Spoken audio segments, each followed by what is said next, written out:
Hey, it's Robert here with Pacific Hardwood. Today I've got my good friend CJ, who I worked with for a long period of time before I had my own business here, and Professor Mayashiba from USC.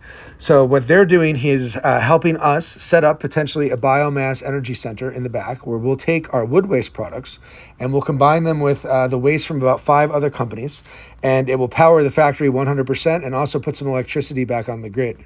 So this is part of our sustainability effort here at Pacific Hardwood, and it's also an effort for us to keep our costs down to provide you with the best possible value and quality available in the industry. So we'll be giving you updates as this goes along. We've got support from the state, we've got support from CARB, and we're really excited to move forward.